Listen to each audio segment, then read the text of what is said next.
তবে আজকের বাংলায় যে বিবর্তিত পরিবেশ দেখা যাচ্ছে, অনুকূল আবহাওয়া পেয়ে কিছু কিছু লুক্কায়িত জিন নতুন করে তার প্রভাব বিস্তার করার চেষ্টা করছে বলে মনে হয়। হোমো স্যাপিয়েন্স এটি মানুষের বৈজ্ঞানিক নাম। এই নামটি দুটি শব্দ দিয়ে গঠিত। হোমো অর্থাৎ মানুষ এবং স্যাপিয়েন্স অর্থাৎ জ্ঞানী বা বুদ্ধিমান। প্রাইমেট হল স্তন্যপায়ী প্রাণীদের একটি বর্গ, যাদের কিছু সাধারণ বৈশিষ্ট্য রয়েছে, যেমন তুলনামূলকভাবে বড় মস্তিষ্ক, সামনের দিকে মুখ করা চোখ এবং নখযুক্ত হাত ও পা। বিবর্তনের প্রাথমিক অবস্থা থেকেই পরিবেশে টিকে থাকার তাগিদে আমাদের জিন বিবর্তিত হয়েছে, প্রভাব বিস্তার করেছে আমাদের বৈশিষ্ট্যে ও জীবনধারায়। কিছু জিন আমাদের প্রতিদিনের জীবনের এমন কিছু বৈশিষ্ট্য ও আচরণে প্রভাব রেখেছে, যেগুলো সাধারণত অদ্ভুত মনে হলেও সত্যি।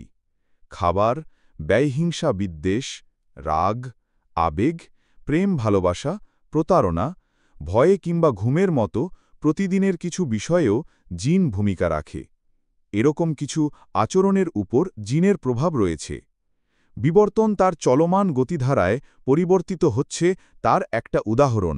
প্রাইমেট হোমো স্যাপিয়েন্স অন্যান্য প্রাইমেটদের থেকে আলাদা, কারণ তাদের উন্নত ভাষা, জটিল সংস্কৃতি এবং উন্নত সরঞ্জাম ব্যবহারের ক্ষমতা রয়েছে। প্রাইমেটদের ধারাবাহিক বিবর্তনের মাধ্যমে অন্যান্য হোমিনিড থেকে একটি আলাদা প্রজাতি হিসেবে হোমো স্যাপিয়েন্সদের উদ্ভব বা বিবর্তন। বিবর্তনের এই ধারায় বানর ও বনমানুষও রয়েছে।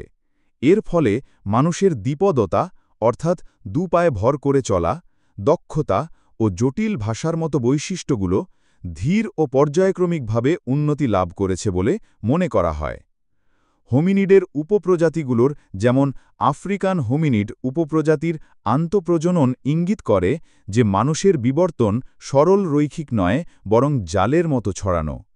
আসুন দেখি মাকড়সা দেখে অনেক মানুষের ভয় পাওয়ার ঘটনা।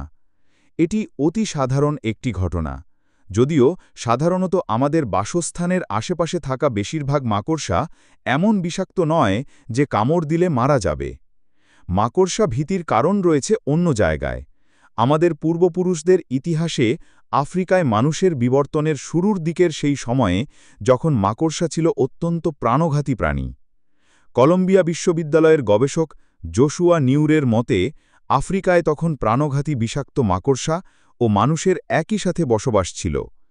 তখন এসব বিষাক্ত মাকড়সার জন্য মানুষের জীবন অত্যন্ত ঝুঁকি ও হুমকির মুখে ছিল, কারণ সামান্য একটি কামড়ও হয়তো জীবন কেড়ে নেওয়ার জন্য যথেষ্ট ছিল। বিবর্তনের প্রাথমিক পর্যায়ে মানুষের মধ্যে মাকড়সা ভীতি এত গভীরভাবে ঢুকে পড়ে যে তা আমাদের জেনেটিক পর্যায়ে লিপিবদ্ধ হয়ে যায়। তাই তখন যাদের মধ্যে দ্রুত মাকড়সা বা সাপের মতো বিষাক্ত প্রাণী শনাক্ত করার জিন ছিল, তারা পরিবেশে টিকে থাকার ব্যাপারে এগিয়ে ছিল। এবার আসি হিংস্রতা নিয়ে। তাও কোনো না কোনোভাবে কিছু লোক তার জেনেটিক বেসে বয়ে বেড়াচ্ছেন। আজকের আলোচনার প্রাইম পয়েন্ট দেখি চলুন। মানুষের মাঝে হিংস্রতা, এটাও একটা জেনেটিক কারণ হতে পারে, তবে এর সাথে পরিবেশ, সামাজিকীকরণ এবং শিক্ষার একটি গুরুত্বপূর্ণ ভূমিকা রয়েছে। শিশুদের বেড়ে ওঠা, তাদের চারপাশের পরিবেশ এবং তাদের প্রতিপালন তাদের আচরণকে প্রভাবিত করে। মানসিক স্বাস্থ্য সমস্যা, যেমন বিষণ্ণতা, উদ্বেগ বা আগ্রাসী মনোভাবের কারণেও হিংস্রতা দেখা যেতে পারে। এগুলি বায়ো বিশেষজ্ঞরা বলেন।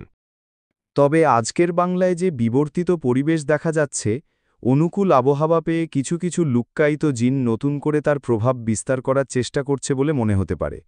তাই বিশেষজ্ঞদের উচিত সঠিক ম্যাপিং করে এদেরকে কোয়ারেন্টাইনে নিয়ে আসা, নয়তো অন্যরাও ক্ষতিগ্রস্ত হতে পারে। তাতে দেশ ও জাতির মঙ্গল হবে বলে অনেকের বিশ্বাস।